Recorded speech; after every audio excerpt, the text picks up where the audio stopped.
Eh bien, mesdames, messieurs, mes chers amis, je suis très heureux de vous accueillir ici, comme en chaque occurrence, avec le sentiment de relations qui ne sont pas intellectuelles, mais je me risque à dire quelque peu affectives. Et c'est un grand prix pour celui qui vous parle. Nous allons aujourd'hui vous parler dans le cadre d'une carte blanche. Vous savez qu'en marge de notre sujet principal, partir, cette année s'organise traditionnellement un certain nombre de rencontres où nous accueillons avec gratitude des initiatives du dehors qui ne sont pas forcément directement liées à la thématique de l'édition en cours. Encore que, vous allez le voir, l'idée de voyage, l'idée de mobilité, dans l'effervescence des curiosités partagées, cette idée-là est évidemment très centrale dans le sujet qui nous rassemble aujourd'hui et qui va, je crois, mériter toute notre attention. Je n'ai pas besoin de dire à quel point je suis heureux d'être jouxté de la sorte par Elisabeth Guigou et par Barbara Cassin. Je vois à vos rires que plusieurs d'entre vous trouvent que ce n'est pas malvenu pour ce qui me concerne. Je vous remercie de le penser parce que je le pense aussi. Une fois de plus, nous sommes d'accord. J'ai à ma droite Elisabeth Guigou, qui, comme on dit traditionnellement, n'a pas besoin d'être présentée, mais néanmoins, je rappelle qu'elle a, dans la politique française, joué un rôle essentiel, qu'elle était ministre des Affaires européennes, après avoir été conseillère du président François Mitterrand sur ces choses, qu'elle a été également garde des Sceaux, ministre des Affaires sociales, à l'époque du Dream Team, vous vous rappelez oui, l'équipe rêvée de Lionel Jospin, et qu'elle est aujourd'hui présidente de la Commission des Affaires étrangères de l'Assemblée nationale. De surcroît, j'ai le privilège de présider avec elle, depuis maintenant une quinzaine d'années, une association qu'elle a fondée et qui s'appelle Europartenaires, qu'Elisabeth avait fondée lorsqu'elle avait quitté, elle était entrée au gouvernement au moment des débuts du gouvernement de Lionel Jospin, donc en 1997. Elle m'avait demandé de présider cette association et quand elle est revenue, nous avons présidé ensemble. Il paraît qu'en politique, les amitiés solides et durables sont rares. En voici une. Je dirais qu'elle n'a été affectée par aucune paille, d'aucune sorte en vérité.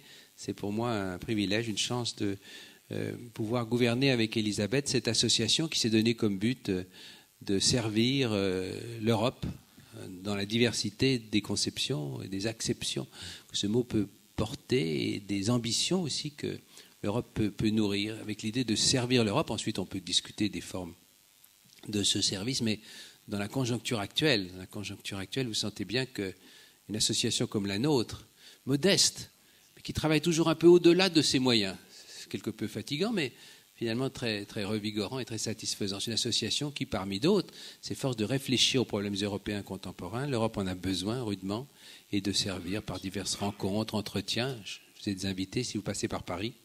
Entretiens sur les questions européennes. Et des colloques aussi que nous organisons avec la fondation Friedrich Ebert Stiftung, qui est une fondation allemande, parce que nous pensons que les relations franco-allemandes sont essentielles pour la construction de l'Europe.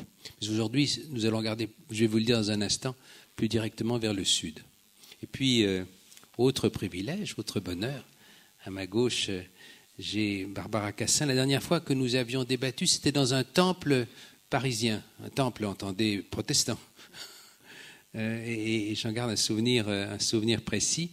Vous savez, la réputation de Barbara Cassin comme philosophe, comme philologue, spécialiste du grec ancien en particulier, mais de beaucoup d'autres choses, qui est directrice de recherche au CNRS et qui s'intéresse particulièrement, à partir de ces compétences que je viens de dire, qui s'intéresse particulièrement à la question de la traduction, puisque c'est de traduction que nous allons parler aujourd'hui, sans nous borner évidemment à l'aspect peut-être un peu précis et technique de la traduction. Il s'agira, à partir de la question du transfert de la connaissance des livres d'un pays à l'autre, il s'agira d'élargir probablement notre réflexion, votre réflexion, l'une et l'autre vers la question relation, de compréhension entre les peuples. La traduction, c'est plus encore que la traduction des livres, même si cela est central dans la préoccupation de la fondation qui nous réunit. Il s'agit de la fondation Anna Lindh.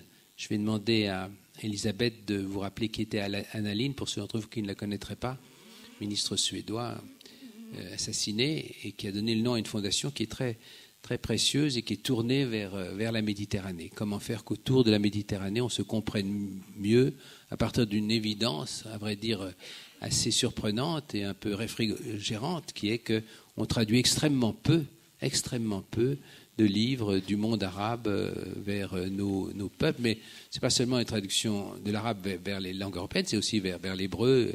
Bref, l'idée de base, c'est qu'on ne doit pas se perdre. Lost in Translation, vous vous rappelez ce film qui était remarquable. Il ne faut pas laisser perdre les choses à cet égard, qu'il faut contribuer à se connaître. Observez qu'au début du XXe siècle, on traduisait beaucoup, par exemple, du français à l'allemand. Beaucoup.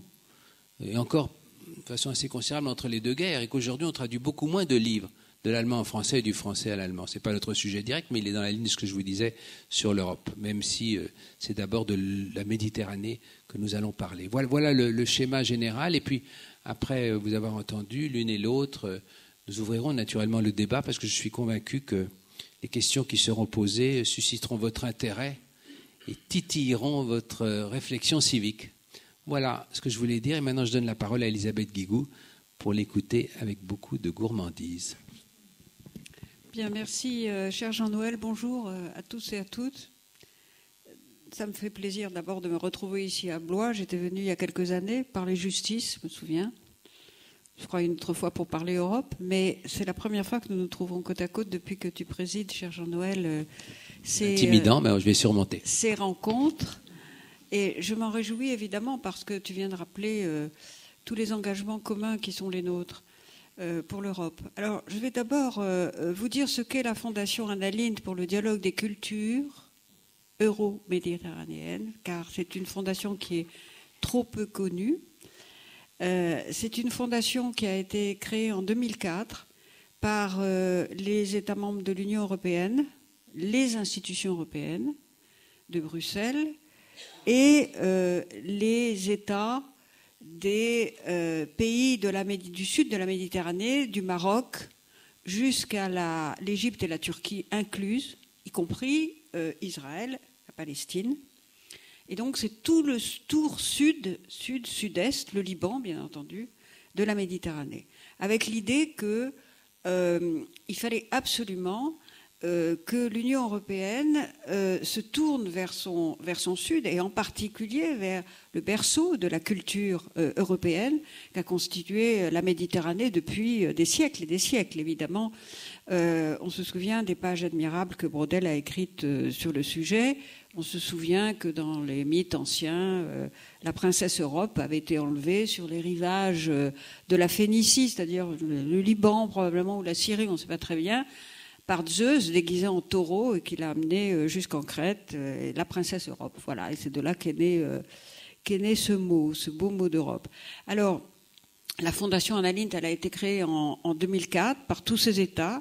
Il y a maintenant 42 États, avec l'idée d'aider les sociétés civiles des États membres de l'Union européenne et de ces pays du sud de la Méditerranée à échanger, à se rencontrer et à engager un dialogue culturel. Et notamment avec deux publics principaux, les jeunes et les femmes.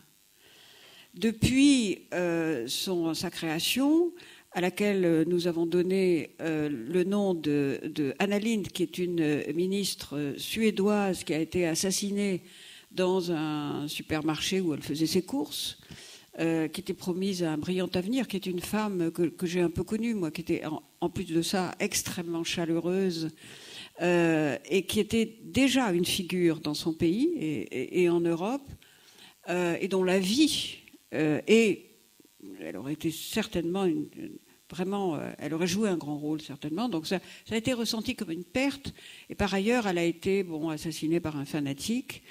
Et donc on a décidé de donner son nom au moment où on crée cette fondation, à la fondation, d'où Annalint.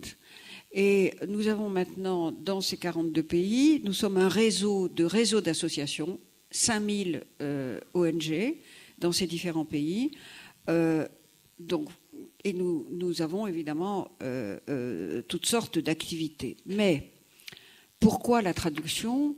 Parce que depuis un an, un peu plus maintenant, 1 an et demi que je préside la Fondation Annalint, à la suite de André Azoulay,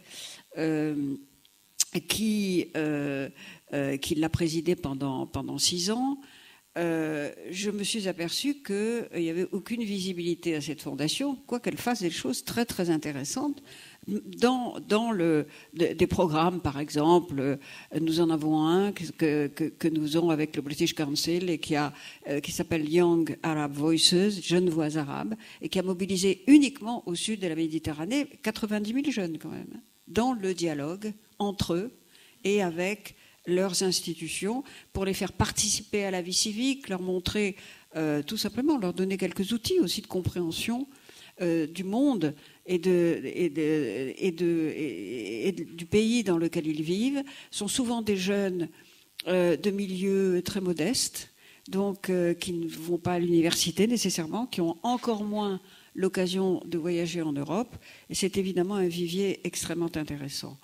Mais il m'a semblé que il était très très important que cette fondation puisse se donner quelques axes stratégiques et quelques priorités. Je vous parlerai des autres dans un instant, mais la traduction. Alors pourquoi la traduction? D'abord parce que quand on travaille en Europe, comme c'est le cas de nous trois, on sait très bien, comme le disait Umberto Eco, que la traduction, c'est la langue de l'Europe. Et moi, je suis persuadée que la traduction, c'est la langue de la Méditerranée. Si nous voulons nous comprendre, il faut vraiment que les œuvres, de toutes sortes, pas simplement les livres, puissent être traduits. Et j'imagine que tout à l'heure, Barbara nous montrera comment la traduction est aussi une route de l'histoire, parce que, évidemment, le lien avec tout ce que tu fais, tout ce que vous faites et tout ce qui vous rassemble ici. Alors, moi, je crois que dans nos différentes activités, nous traduisons tous quelque chose. L'histoire, c'est un récit, cher Jean-Noël, toi qui es historien, vous êtes rassemblés ici autour des histoires, c'est un récit qu'il faut traduire. La philosophie s'est construite aussi autour d'un système de pensée et de langage qui traduit de pensée à pensée, de langue à langue. Quant à la politique, pour moi, c'est un langage qui doit se traduire en actes, en tout cas quand elle a un niveau d'ambition, évidemment, suffisamment élevé. Alors, la Fondation Annalint, dès lors qu'elle a pour vocation, à travers le dialogue interculturel, c'est ça le cœur de son activité, d'établir une communauté d'esprit entre les deux rives de la Méditerranée, il fallait évidemment qu'elle s'intéresse à la traduction. Et ce qui m'a absolument frappé, c'est que sur la masse des livres qui sont traduits au sein de l'Union européenne, moins de 1% de ces traductions sont des traductions de langue arabe en langue européenne. L'inverse d'ailleurs est vrai, et comme tu le soulignais il y a un instant, cher Jean-Noël, l'arabe n'est pas non plus traduit beaucoup, ni en hébreu, ni en turc, alors que, évidemment, les communications entre les sociétés du sud de la Méditerranée sont évidemment très très importantes. Alors on avait fait une étude à la Fondation, je n'étais pas encore à sa présidence, en 2011, qui avait montré ça, qui était assez... c'est une étude magistrale, mais c'est vrai, avec un bilan quand même un peu accablant. J'avais retenu donc ce chiffre, et lorsque je suis arrivée, je me suis aperçue que le rapport qui était excellent, dont m'avait parlé à plusieurs reprises André Azoulay, était resté lettre morte, malheureusement, comme beaucoup de rapports, dans un tiroir, dans les étagères certainement de très très bonnes bibliothèques, que c'était un peu dommage. Je n'ai rien contre les bibliothèques, ni contre les tiroirs, mais enfin... J'espère bien.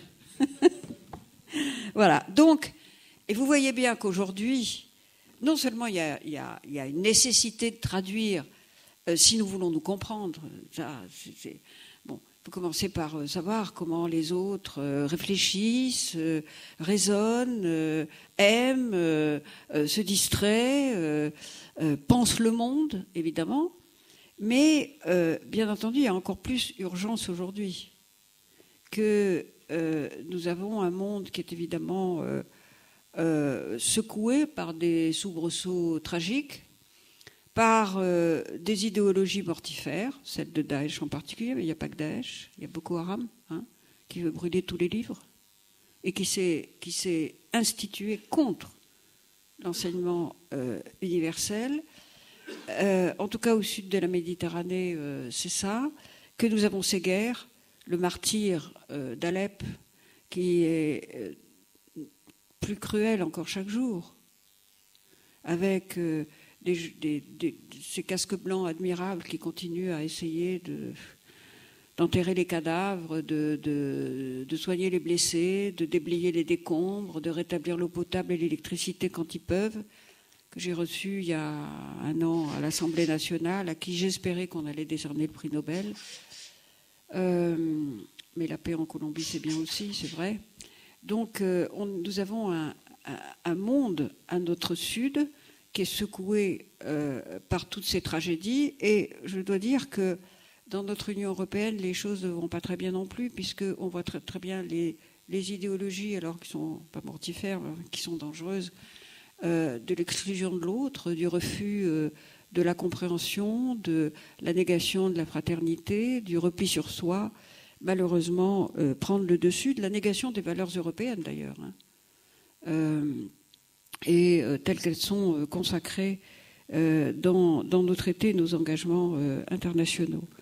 Alors, voilà, quand on a vu ce qu'avait été le saccage de ces lieux de civilisation, Palmyre, c'est rien encore, le saccage des monuments par rapport à la destruction des vies, et de vies complètes. Quand on sait ce que vivent les réfugiés syriens pour l'essentiel, qui sont au Liban, en Jordanie, en Turquie, où les enfants ne reçoivent plus aucun enseignement, qui sont coincés entre deux feux, évidemment. Donc là, plus que jamais, nous avons besoin de la culture. Et pour que la culture circule, il faut traduire. Alors, qu'est-ce que nous avons essayé de faire? Parce qu'avec la conviction qui nous est commune, d'abord, nous avons organisé à Portorož, en Slovénie. Cette Slovénie, c'est un petit pays où on parle de multiples langues. Nous avons organisé, au mois de juin dernier, la première conférence européenne, euro-méditerranéenne, en vérité, sur la traduction. Avec la conviction que traduire, c'est des œuvres culturelles, c'est un rempart contre la haine, c'est des digues aussi contre des passions qui sont meurtrières, c'est l'apprentissage de la pensée critique et évidemment des slogans primaires, identitaires, et que c'est au fond un des moyens essentiels pour conjuguer l'altérité et la fraternité. Et là, nous avons, parce que ce que nous voulons, c'est évidemment réconcilier, rassembler, c'est la vocation de la Fondation.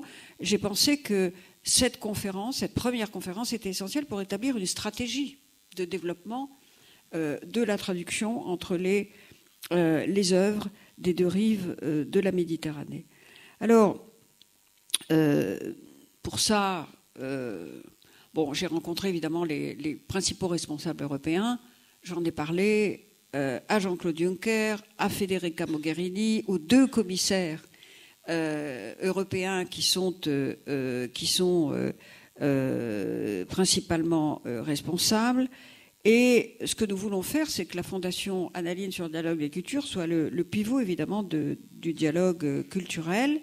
Et nous avons invité à cette conférence en Slovénie, nous avons invité les acteurs qui peuvent être intéressés à la traduction, les auteurs évidemment, alors pas seulement de livres, mais d'œuvres audiovisuelles, les traducteurs au premier chef, mais aussi les éditeurs, les diffuseurs, les bibliothèques, les bibliothécaires, les libraires et bien sûr les historiens.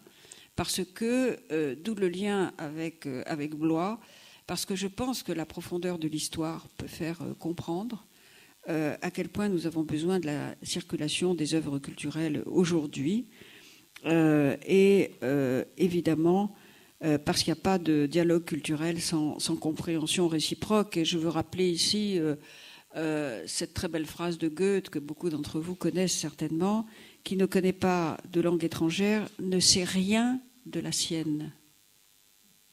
Il faudrait rappeler ça par les temps qui courent, cher Jean-Noël. À beaucoup d'apôtres malfaisants, évidemment, du repli sur soi et du repli sur une identité appauvrie parce qu'unique. Alors, pas simplement des romans, mais les sciences humaines et sociales, la bande dessinée, le cinéma, la télévision, la production digitale, qui est évidemment de plus en plus un véhicule culturel. Alors nous avons des objectifs très, très concrets. D'abord, la priorité à la mobilité des traducteurs, des auteurs, des traducteurs de part et d'autre de la Méditerranée et à la formation. Et deuxièmement, la mise en réseau des acteurs. Ça, ce sont les objectifs concrets que nous nous sommes fixés. Il y a des routes de la traduction dont Barbara va vous parler davantage tout à l'heure. Mais ce que nous nous sommes fixés pour objectif à la Fondation Annaline, c'est d'organiser la mobilité de tous ces acteurs, leur accueil, leur formation, le soutien financier, bien sûr, aux traducteurs, l'organisation de résidences d'accueil de ces traducteurs. Ça marche bien à Marseille, qui est déjà résidence, et en Arles, d'ailleurs, où Jean-Noël a longtemps présidé les rencontres photographiques. Et puis, bien sûr, de créer une plateforme interactive entre tous les auteurs, entre tous les acteurs de la chaîne de la traduction, avec à terme la création d'une banque euro méditerranéenne de la traduction. Alors, pour ça, il nous faut une mobilisation. Pour arriver à remplir ces objectifs, il nous faut une mobilisation de tous ceux qui peuvent être intéressés à ce dialogue interculturel de part et d'autre de la Méditerranée. J'avais lancé avant la réunion de Porto-Rose en juin un manifeste pour la traduction qui a été signé par d'éminentes personnalités de la pensée et des arts. Je vous en cite quelques-uns parce que maintenant on a environ 500 signatures, dont la tienne, cher Jean-Noël. Mais au-delà de Jean-Noël Jeannet, qui est évidemment nous apporte son appui précieux, Boris Pahor, Drago Jankar, Nedim Gürsel, Khaled Al-Hamissi, Adonis, Ala Alaswani, Alessandro Barbero, Mohamed Berada, Barbara Cassin naturellement, qui a été une des premières, Georges Corme, Costa Gavras, Jean Daniel, d'ailleurs le site du Nouvel Obs qui accueille le manifeste, Jean-Christian Grondal, Somala Ibrahim, Alem Mosteganemi, Wajdi Mouawad, Françoise Nissen, Éric Orsena et bien d'autres encore. Voilà, c'est des metteurs en scène, des cinéastes, des romanciers, des sociologues, des historiens, des poètes, des journalistes, des traducteurs, des Slovènes, des Égyptiens, des Français, des Italiens, des Grecs, des Libanais, des Turcs, des Danois, des Algériens, des Marocains, ensemble. C'est bien.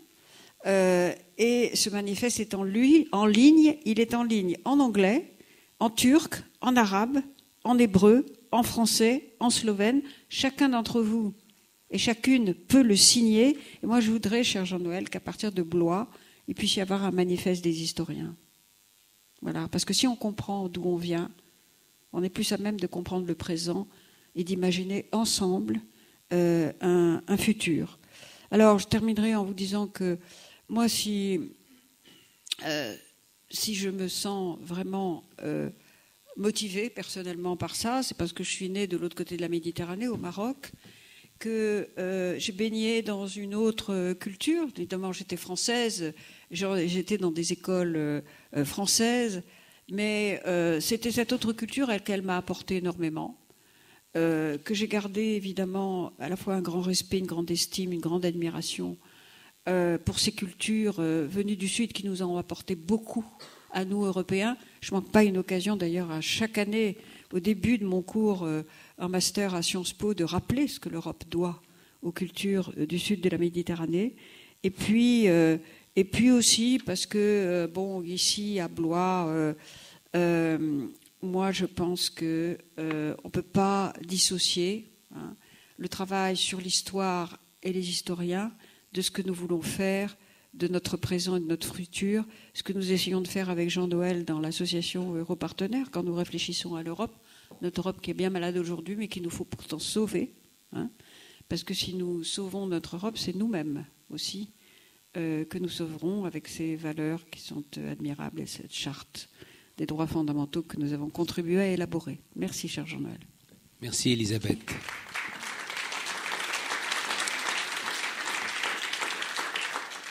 Nous ne doutions pas que l'histoire avait éminemment sa place dans ses préoccupations civiques, culturelles, internationales, mais la démonstration en est évidemment patente. Je me réjouis de donner maintenant la parole à Barbara Cassin, qui est porteuse de projets que vous aimerez sûrement avoir développés dans leur fondement et dans leur intensité.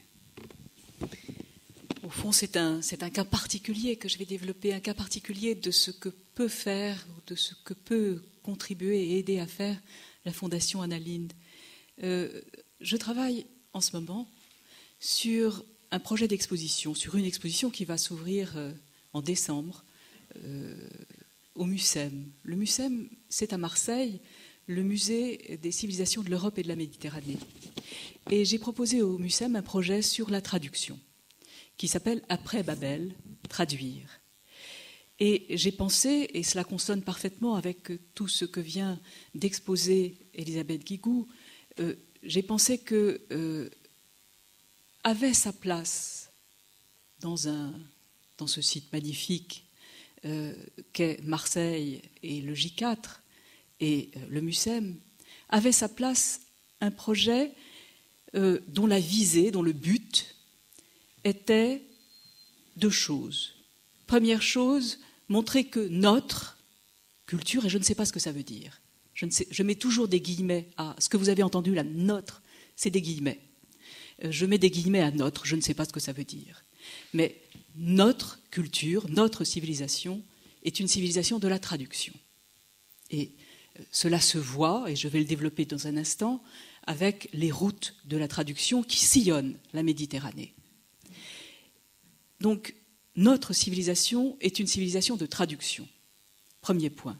Et deuxième point, aujourd'hui, il me semble que la traduction est l'un des meilleurs modèles possibles pour la citoyenneté. Je m'explique.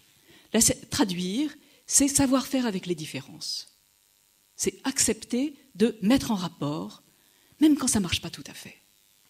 Et c'est cela, ce savoir-faire-là, qui me paraît être, au fond, le modèle de tout ce que nous avons politiquement à faire. Donc,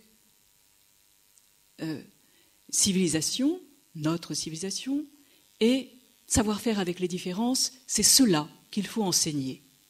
C'est pourquoi, permettez-moi, je suis un vieux prof, permettez-moi de dire que tout ce que j'ai fait de mieux avec mes étudiants, mes élèves, c'était de traduire, c'est-à-dire de les mettre face à une langue enserrée dans un texte, donc à une langue, à une culture et à une vision du monde enserrée dans un texte, et essayer de voir, de tracer des ponts avec leur propre langue, culture, vision du monde. Et il me semble qu'il n'y a pas de meilleur apprentissage de ce que c'est qu'une culture, de ce que c'est que la sienne propre, de ce que c'est que celle de l'autre, de ce que c'est qu'une langue, de ce que c'est qu'un texte, que cet apprentissage-là. Donc, voilà les deux motifs, savoir-faire avec les différences et comprendre comment notre civilisation s'est constituée, qui m'ont fait proposer ce projet qui s'intitule « Après Babel, traduire » au MUCEM, ce projet d'exposition. J'en trace un instant les différentes étapes. ce que vous verrez si, comme je l'espère, vous venez, et je m'arrêterai aux routes de la traduction. 3 temps. Premier temps, Babel. Qu'est-ce que c'est? Une malédiction ou une chance? Vous savez tous que Babel, c'est le moment où Dieu, dit-on, embabella leur langue, c'est-à-dire les rendit incompréhensibles les unes aux autres. Contre cette unité forcenée que voulait accomplir la tour, eh bien, voilà qu'on se retrouve dans la diffraction du multiple, dans le divers. Est-ce une malédiction ou est-ce une chance? La réponse que cette exposition voudrait évidemment provoquer, c'est une chance. La diversité, c'est une chance.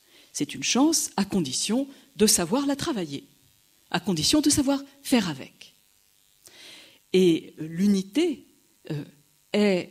Alors, je dirais, il y a des tonnes de textes pour expliquer ça, des tonnes de textes en particulier dus aux auteurs d'Europe centrale, par exemple Adamski, par exemple même aux Allemands comme Humboldt, pour expliquer à quel point l'unicité est grave.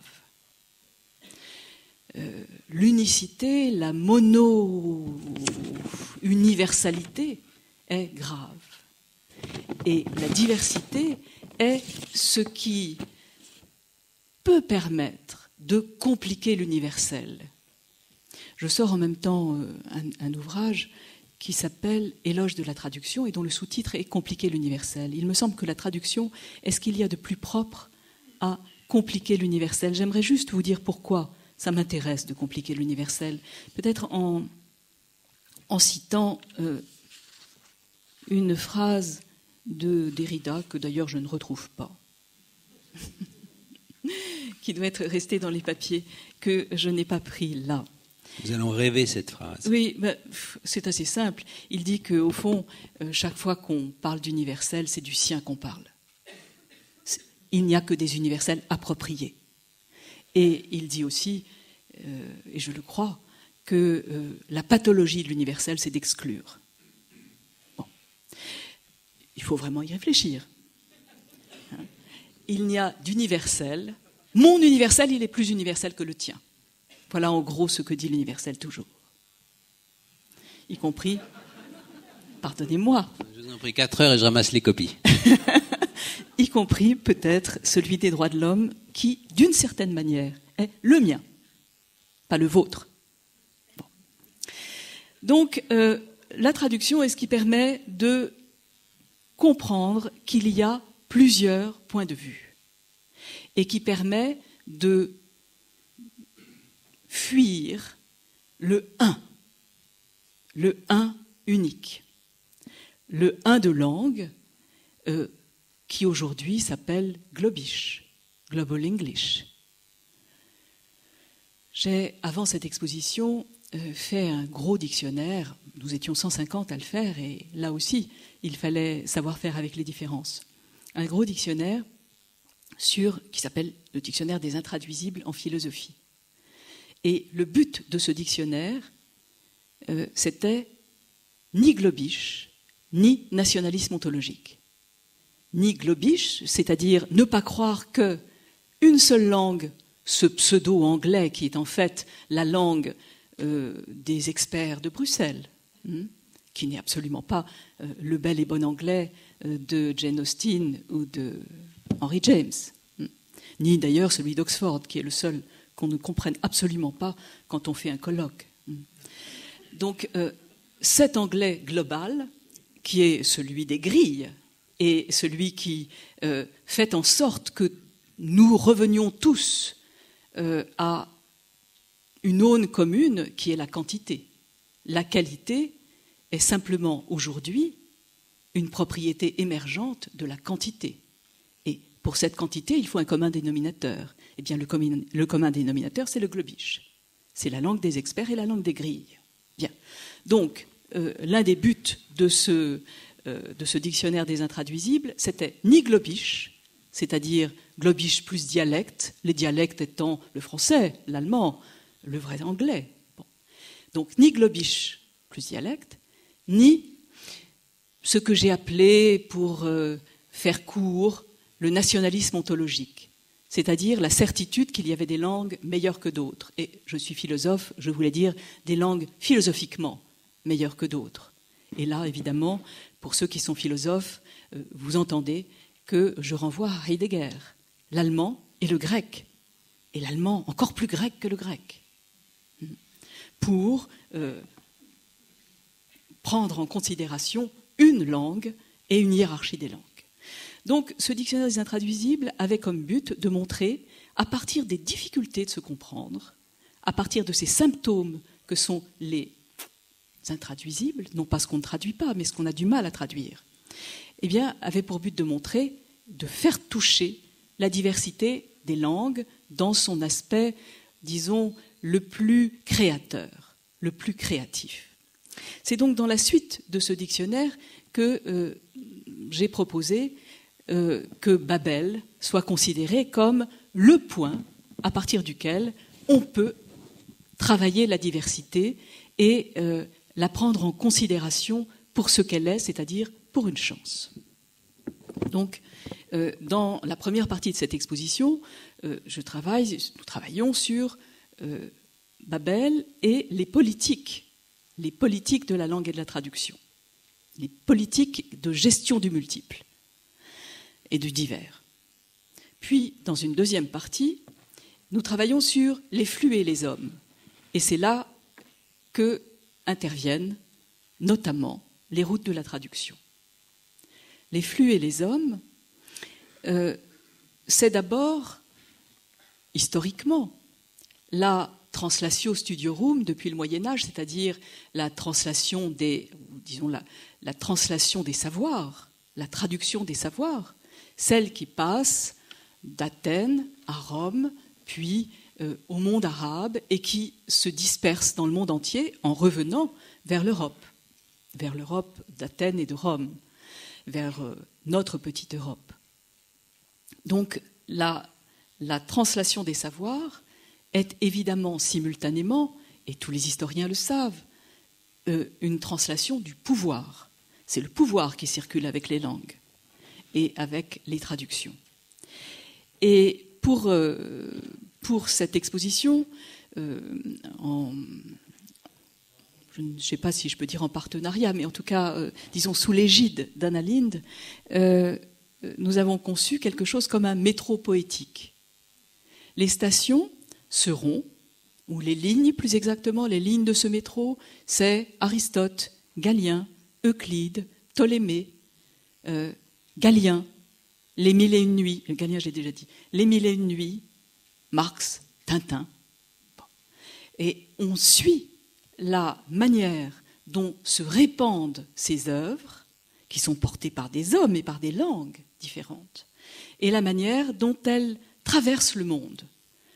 Par exemple, nous montrerons Euclide traduit en chinois, avec à chaque fois un manuscrit témoin de la confluence des savoirs, témoin du transport des savoirs, et un objet technique, par exemple une lunette astronomique fabriquée entre le savoir des astronomes chinois et le savoir des jésuites latins. Donc, vous voyez l'importance des routes de la traduction, dont les stations sont alors Athènes, Rome, Constantinople, Alexandrie, Bagdad, Tolède, Padoue, Paris, Londres, et dont les hommes sont des hommes à multiples faces. Je prends souvent l'exemple de Ibn Daoud, qui vivait à Tolède au XIIe siècle et qui a traduit Euclide, Galien et Aristote. Ibn Daoud, il s'appelait aussi Avendaoud, il s'appelait aussi Juan ben David, il s'appelait aussi Jean d'Espagne. Ça, c'est Cordoue au XIIe siècle. Et vous voyez, ces nœuds-là sont des nœuds sur lesquels, qui nous obligent à prendre conscience de ce qu'est notre civilisation, notre culture. Donc voilà à quoi ressembleront les routes de la traduction. J'ajoute, si j'ai encore quelques minutes, j'ajoute ce qui est peut-être la chose la plus difficile à montrer et qui pourtant se voit terriblement. Peut-on traduire la parole de Dieu ? Point d'interrogation. Eh bien, on voit, quand on prend en compte les textes des 3 monothéismes, la Torah, la Bible, le Coran, on voit comment chacune de ces religions de l'un, heureusement, il y en a plus d'une qui traite de l'un, chacune de ces religions, heureusement ou malheureusement, comment chacune de ces religions de l'un assoit d'une part le rapport vertical entre la révélation et la langue de révélation, donc comment elle estime, comment elle évalue la traduction verticale et comment elle évalue la traduction horizontale. Je m'explique un instant. Quand vous prenez une Torah, quand vous regardez ces premiers manuscrits, vous voyez qu'aussitôt, au centre, il y a un texte et à côté, il y en a un autre. Il y a le Targum, c'est-à-dire le commentaire dans une autre langue, de l'hébreu et du syriaque, par exemple. Ça se voit que la traduction est immédiatement présente. Quand on prend une Bible, je prends une Bible comme la Bible d'Alcala, magnifique Bible, commandée par l'Espagne, par l'archevêque d'Espagne. Et dans cette Bible, vous voyez trois lignes parallèles, 3 colonnes parallèles. Celle du milieu est en latin. Celle d'un côté est le grec et de l'autre côté l'hébreu. Et le commentaire dit « Voilà le Christ et les 2 larrons ».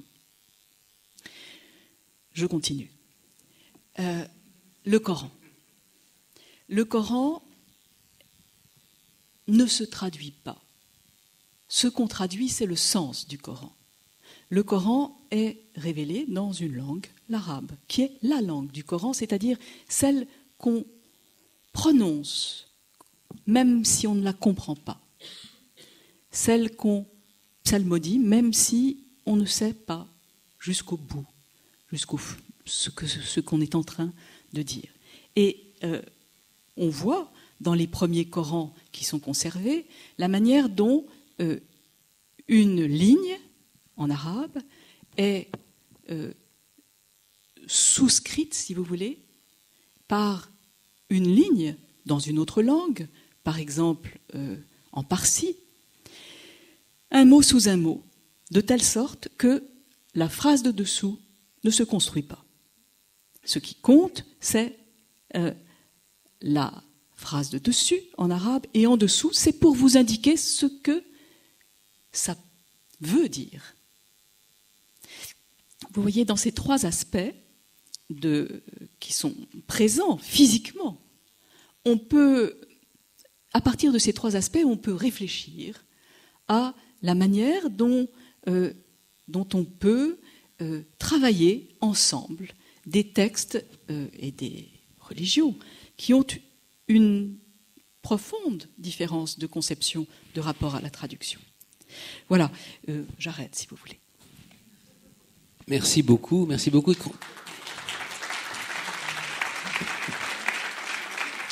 Est-ce que vous pouvez nous préciser un peu plus concrètement l'entreprise des voies de la traduction ? Comment ça va s'organiser ? On envoie les soubassements théoriques, intellectuels, mais comment allez-vous traduire ces intentions si intéressantes dans la pratique ? Eh bien, nous allons... j'aurais aimé vous faire une démonstration, mais comme toutes ces... Oui, mais il faut pour ça... être relié, etc., etc. Nous allons avoir une table numérique interactive vous pourrez appuyer sur la ligne que vous voudrez. Il y aura en même temps une ligne temporelle, donc vous pourrez appuyer sur Aristote, et vous verrez avancer les routes de la traduction, le point où on en sera, la langue où on en sera, selon l'époque. Et puis, vous pouvez arrêter à n'importe quel moment. Et par exemple, vous pouvez vous retrouver à Bagdad et maintenir appuyé sur Bagdad. À ce moment-là, vous avez des fenêtres qui s'ouvrent et qui vous montrent Bagdad à l'époque de la traduction d'Aristote, par exemple, ou de la traduction de Galien, et une maison de la sagesse, une Beit Hikma, où se faisaient ces traductions. Et puis, vous avez dans un petit bout de l'écran une photographie de Bagdad aujourd'hui. Vous pouvez appuyer sur Alexandrie et vous verrez les représentations de la bibliothèque d'Alexandrie. Et puis, aujourd'hui, Alexandrie, c'est quand même beaucoup moins triste que Bagdad. Mais la bibliothèque est très belle. Oui. Oui. Donc voilà, vous pourrez aussi, alors évidemment, Marx, Tintin sont justiciables si vous voulez, du même lot commun, c'est-à-dire que vous pouvez cliquer sur Tintin et puis vous pourrez cliquer sur un certain nombre de choses. Mais vous allez voir que pour Marx et pour Tintin, la diffusion est comme une traînée de poudre. Donc c'est une toute autre type de route. Vous donnerez à connaître. Le Petit Prince en latin, c'est très bien. Pas mal. Mais je vous propose Tintin en espéranto. Mais j'ai oublié, je ne sais pas si j'ai dit qu'il y avait comme route aussi les 1001 nuits. Les 1001 nuits, c'est une route très, très particulière et très intéressante. Donc, l'idée, si j'ai bien compris, est de mettre tout ça en ligne et de permettre à ceux que ça intéresse à la fois de suivre ces lignes où nous parlez et éventuellement de contribuer à les compléter. Ça, en ligne, contribuer à les compléter, il faudrait encore que ce soit interactif en ce sens-là. Oui. Là, je parle d'une interaction à l'intérieur du musée lui-même. C'est le musée qui s'en occupera. Enfin, c'est le musée qui s'en occupe le moment où, pendant l'exposition, mais qu'à cela ne tienne. Je veux dire que l'Institut français a déjà pensé qu'il pourrait prendre le contenu et le mettre en ligne. Et je dois dire que nous avons eu le parrainage pour réaliser cela de Paris Sciences Lettres, qui nous a financés et sans lequel nous ne serions pas parvenus à le faire. Et Paris Sciences Lettres l'aura aussi sur son un regroupement d'universités. Oui, c'est une université d'universités, oui. Très bien. Est-ce que Elisabeth souhaite réagir à tous ces propos si stimulants ? Je pense que l'exposition de Barbara, surtout, et c'est effectivement dommage que vous n'ayez pas pu montrer ici on aurait pu le prévoir, mais le chemin audiovisuel, véritablement montre à quel point, quand on traduit une œuvre, il y a une diffusion partout, voilà, dans tous les milieux, dans une aire géographique étendue. Et donc, ce sera un témoignage fondamental de ce que peut faire la traduction d'une œuvre, quelle qu'elle soit. Moi, ce que je voudrais dire, c'est que sur un ou deux thèmes fondamentaux qu'a abordé Barbara, d'abord, la question de l'unité dans la diversité.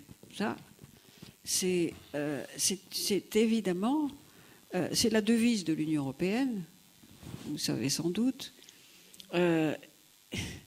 Parce que le génie de l'Union européenne, c'est d'essayer, et c'est très difficile depuis toujours, de rassembler des peuples qui ont une langue, qui ont une culture, qui ont une histoire, qui ont des intérêts évidemment différents, et d'arriver à extraire de toute cette diversité qui est une richesse formidable, que beaucoup nous envient, des éléments d'unité. Et cet héritage historique, au fond, de l'Union européenne, qu'on a réussi à faire fructifier au XXe siècle, beaucoup moins maintenant. C'est un vrai problème, beaucoup moins maintenant. C'est ça qui est frappant, on a oublié ce que ça représentait dans l'entre-deux-guerres, pour ne pas parler du XVIIIe siècle. Bien sûr, mais on l'a oublié pourquoi ? Parce que au XXe siècle, l'Union européenne a répondu aux aspirations des peuples. On ne voulait plus la guerre, on voulait retrouver la prospérité, on voulait voir disparaître les dictatures. Tout ça, c'est à peu près acquis maintenant, je dis à peu près. Mais au fond, d'autres inquiétudes sont nées. Et ces inquiétudes, elles viennent, et c'est là que moi je concilie mon engagement européen avec celui de la Fondation Annaline. Ces inquiétudes, elles viennent principalement du monde extérieur qui nous entoure. que ce soit sur le plan économique, où on a l'impression que nous, Européens, nous sommes définitivement largués par des grandes puissances autres, que nous avons par le passé d'ailleurs dominées, que sur le plan évidemment culturel, on sent quelquefois quelques menaces, surtout sur le plan politique. Bon, le terrorisme nous agresse aujourd'hui. Et je pense qu'une des meilleures parades contre ça, c'est en réalité la mobilisation de la société civile. Évidemment, les gouvernements sont très actifs, ils font ce qu'ils peuvent. En Syrie, on est dans une impasse totale. Pourtant, tous les leviers de l'action diplomatique, de l'action militaire même, ont été employés. On voit les limites. Et qu'est-ce qui se passe? Comment est-ce qu'on en est arrivé là? Pourquoi cette incompréhension? Et là, je pense que profondément, c'est pour ça que moi j'ai toujours eu un double engagement politique et associatif. Je pense qu'on a besoin de l'engagement associatif, en ce sens qu'il fédère justement des sociétés civiles forcément très diverses, et heureusement, autour d'objectifs qui sont communs. Et comment définir, et là c'est un deuxième thème de réflexion qu'a abordé Barbara tout à l'heure, comment définir ce qui nous est commun? Comment définir ce qui est universel? Très difficile. Moi, je vois par exemple, quand je parle, souvent j'ai des réunions sur l'égalité entre les femmes et les hommes. Et j'ai beaucoup de réunions avec des femmes européennes, mais aussi avec des femmes venant du sud de la Méditerranée, voire d'Afrique subsaharienne. Et on aborde cette question qu'adorent beaucoup de féministes. Hein. Est-ce qu'on doit accepter le relativisme culturel? C'est-à-dire que dans d'autres sociétés que les nôtres, on n'a pas la même définition de l'égalité entre les femmes et les hommes. Un débat passionnant. Donc on a le droit de faire de l'excision, serait tolérable pour aller à l'extrême pointe de la... Ce serait quoi? L'excision serait tolérable pour aller à l'extrême pointe au nom de relativisme culturel? Non. Parce qu'il faut quand même de l'universel. Non. Le relativisme culturel, celles qui disent « mais attendez, nous venons vers vous », aucune d'entre elles ne justifie l'excision. Aucune. L'universel, oui. Mais parce que ça, c'est universel. Et donc il faut arriver à travers justement... probablement la traduction d'œuvres diverses, de dire sur quoi est-ce que vraiment on ne cède pas, sur quoi qu'est-ce que l'on défend, et de façon universelle. En revanche, le fait de porter un voile sur sa tête, bon, voilà. Oui. Donc tout ça, ce sont des discussions qu'il faut avoir. Or, vous voyez bien que si on ne les a pas suffisamment, c'est parce qu'on est bloqué de part et d'autre par des préjugés, par des stéréotypes sur lesquels Jean-Noël avait fait un travail passionnant il y a quelques années, par des malentendus tout simplement et des incompréhensions. Voilà, d'où la circulation nécessaire des réflexions. Deux observations. D'abord, le débat sur l'un et le pluriel, le ramas de diversité, c'est exactement le débat qui a eu lieu entre 1789 et 1793 dans les différentes assemblées de ce moment-là. Jusqu'où doit-on respecter la diversité? La question des langues qui ne nous éloigne pas de notre sujet et tous les débats autour de ce qu'avait décidé ou promu l'abbé Grégoire, par exemple, que nous avions mis au Panthéon en 1989, est au cœur exactement de ce type de débat, c'est-à-dire l'union et la diversité. Mais ça concerne plus que les langues. Une autre observation très concrète, je pense que c'est un des domaines où il faut jouer la politique de l'offre et pas seulement de la demande, un peu comme pour l'audiovisuel. C'est-à-dire qu'on ne peut pas faire des sondages pour savoir si les gens ont envie de lire dans ces pays-là une traduction d'un autre livre et qu'il faut le leur offrir. Tant qu'on ne l'offre pas, ils ne peuvent pas savoir qu'ils en ont envie. C'est une observation très, très concrète. Maintenant, il nous reste un quart d'heure à peu près. Je voudrais, un quart d'heure. Je voudrais savoir si dans la salle, des questions sont posées, des observations sont formulées. Je demanderais peut-être aux techniciens d'éclairer un peu la salle pour que nous n'ayons pas l'impression de parler dans le vide, si c'est possible, et s'il y a un technicien. Oui, je vous en prie. Je pense qu'il y a un micro baladeur. Oui, très bien, madame. Est-ce qu'on peut éclairer un peu la salle? Merci. C'est déjà mieux. Bonjour, merci beaucoup pour ces interventions. Je voudrais évoquer, au-delà de la traduction dans le monde méditerranéen, qui est très importante, bien entendu, je voudrais évoquer la question de, me semble-t-il, l'appauvrissement progressif de la traduction dans le cadre de l'Union européenne. C'est-à-dire que j'enseigne dans une section internationale, dans une section Bachibac, et il me semble que depuis quelque temps, lorsqu'on recherche une traduction, par exemple en langue espagnole, sur le portail de l'Union européenne, une fois passé la première page, quand on rentre sur les liens suivants, très vite on tombe sur des textes en anglais. Alors, justement, je me suis abonnée à Europartenaire. Je connais bien votre travail et je vous en remercie. Et je voudrais savoir si, dans vos rencontres avec les leaders européens, parce que c'est un thème récurrent, est-ce que vous avez le sentiment qu'on laisse un petit peu tomber la traduction? Enfin, moi, c'est le sentiment que j'ai. Et c'est peut-être ça aussi qui explique que l'Union européenne va mal. Alors, bien sûr, il y a plein d'autres choses. Mais notamment le fait qu'à un moment, il faut toujours passer par l'anglais pour comprendre ce qu'on y fait.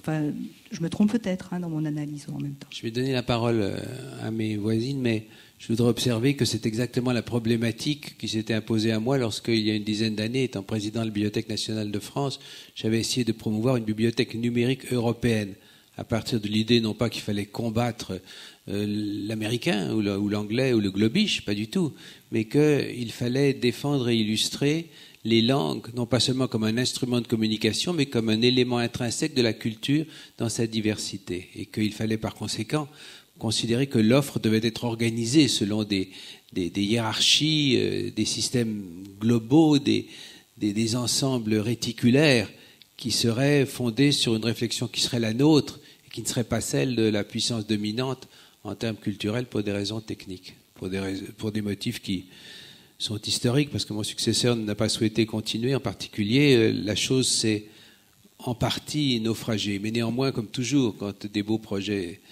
paraissent disparaître, je crois qu'il a néanmoins irrigué, non pas forcément une bibliothèque numérique européenne, mais beaucoup d'efforts dans les différents pays, par exemple avec Gallica, dans notre Bibliothèque nationale de France, qui finalement sont allés dans le bon sens et qui vont, je crois, insuffisamment à mes yeux, mais néanmoins de façon positive dans le sens que vous suggérez. Maintenant, je donne la parole à qui la veut. Elisabeth.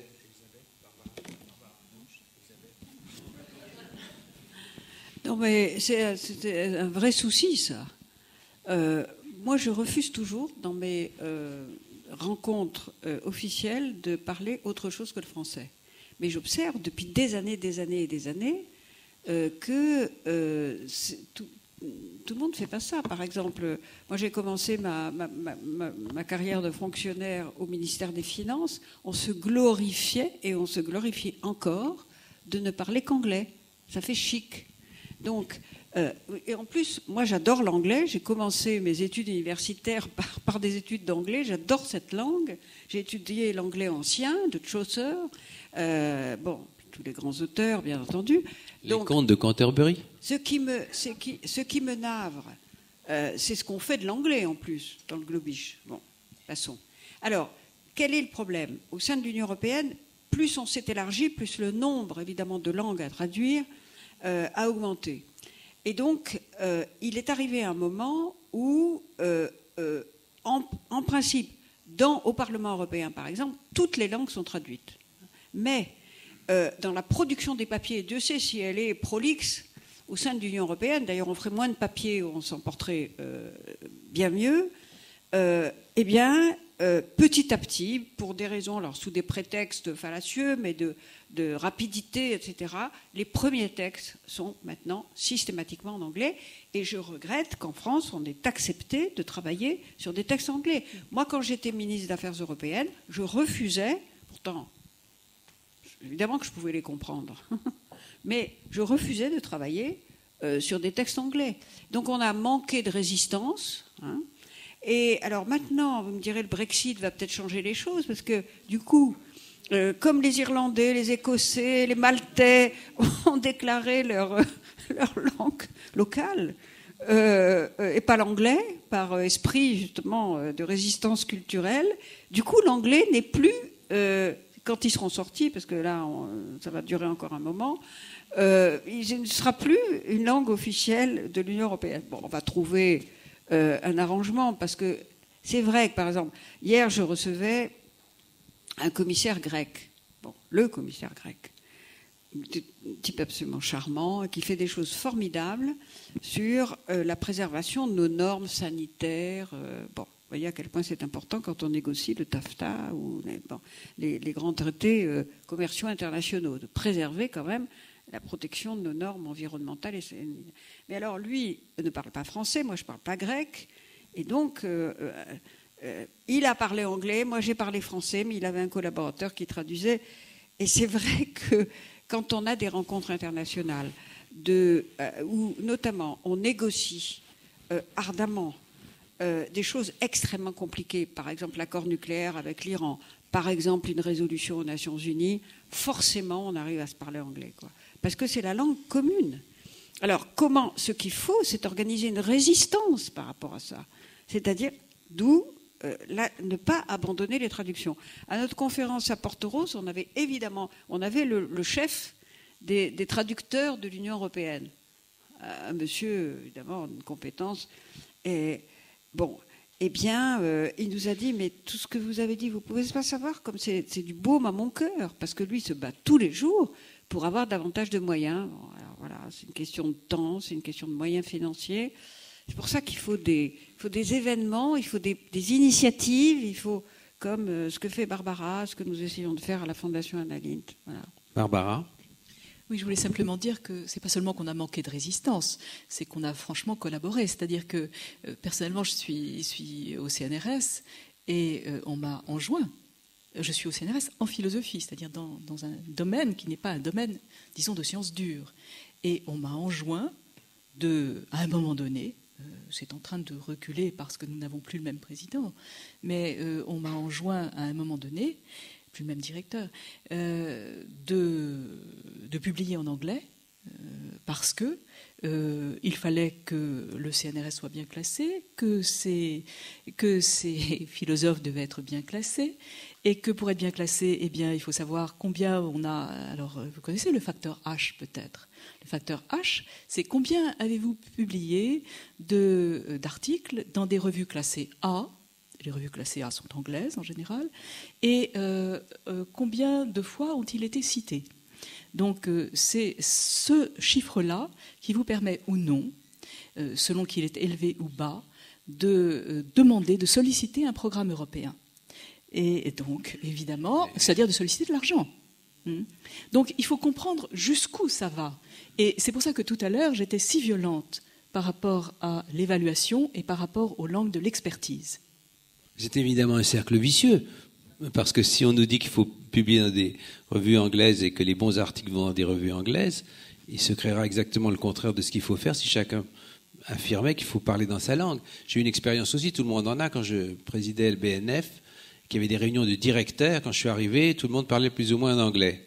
J'ai dit, mais ça ne va pas. J'étais appuyé naturellement par le Québécois, qui trouvait que nous étions des collabos, alors à un point extrême, parce qu'ils résistent. Hein. Et j'ai dit, mais ce qu'on va faire, puisque les deux langues prévues, c'est le français et l'anglais. On va toujours pouvoir parler dans une langue ou l'autre. Et puis la troisième langue, ça sera celle du pays où nous nous réunirons. Ah, mais c'est pas possible. En particulier les Allemands, je dois dire, en l'occurrence, étaient absolument anglophones parce qu'au fond, ils ont renoncé, eux, à avoir une langue universelle. Et par conséquent, ça les agace quand les Français prétendent la conserver. J'ai observé ça tout à fait. Mais j'ai fait adopter l'idée, tout simplement, qu'il y aurait des traductions. Français-anglais et la troisième langue. Et nous avons payé le supplément, ça ne doit pas être normal, mais c'était ainsi, avec les Québécois, par égal, le supplément qui était nécessaire. Et du coup, on a vu, par exemple, des bibliothécaires d'Afrique noire, et encore quelques vieux bibliothécaires d'Europe centrale, très contents et beaucoup plus à l'aise qu'en parlant en anglais. Je pense que chaque Français, chaque francophone ou chaque Allemand ou chaque autre qui doit se sentir responsable, comme vient de le dire Elisabeth, dans les conditions qui sont les siennes. J'ajoute un dernier point, c'est que techniquement, c'est toujours très bien quand on comprend la langue en anglais, qu'on le fait traduire, ça permet de réfléchir à ce qu'on va répondre. Est-ce qu'il y a d'autres questions dans la salle? Il nous reste à peu près 5 minutes. Devant ce foisonnement de questions évoquées, en particulier cette question de la traduction. Toute la question de la traduction des poésies. Oui, je vous en prie. Est-ce qu'on peut traduire la poésie? Ça, c'est une autre question. Je ne la posais que pour occuper le terrain. Je vous avais la parole. Merci. Bonjour, je suis traductrice professionnelle, donc ces questions m'intéressent beaucoup. Par contre, j'ai une question très bête. Sûrement pas. L'exposition dont vous avez parlé, Madame Cassin, elle est vraiment passionnante, et donc je voulais savoir en fait quelles seraient ces dates. 13 décembre jusqu'au 23 mars, je crois. Merci. Très bien. Alors, si Jean-Noël me permet, puisqu'il nous reste que 5 minutes, moi je vais vous dire quels sont les autres projets de la Fondation Annaline, dans le souci de faire circuler la diversité et comprendre la diversité. D'abord, je pense que nous avons un outil extraordinaire dans l'Union européenne qu'on n'a pas assez développé et qui nous permettrait pourtant de rapprocher l'Union européenne des citoyens, c'est Erasmus. Erasmus, c'est génial, sauf que ça a 3 millions d'étudiants, mais qu'est-ce que c'est que 3 millions d'étudiants? C'est 1,5% des étudiants européens, depuis le temps que ça existe, c'est-à-dire depuis la fin des années 80.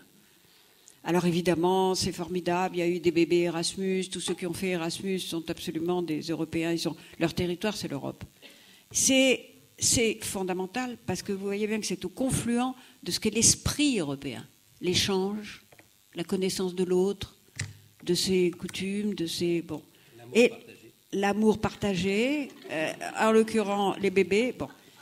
Alors, donc moi je me bats au sein de l'Union européenne, depuis des années j'ai écrit dans chacun des 4 bouquins que j'ai écrits sur l'Europe, il faut généraliser Erasmus à tous les étudiants, et aujourd'hui il y a un projet formidable de l'Institut Notre Europe de faire un Erasmus pour les apprentis, voilà, parce que pas seulement les étudiants.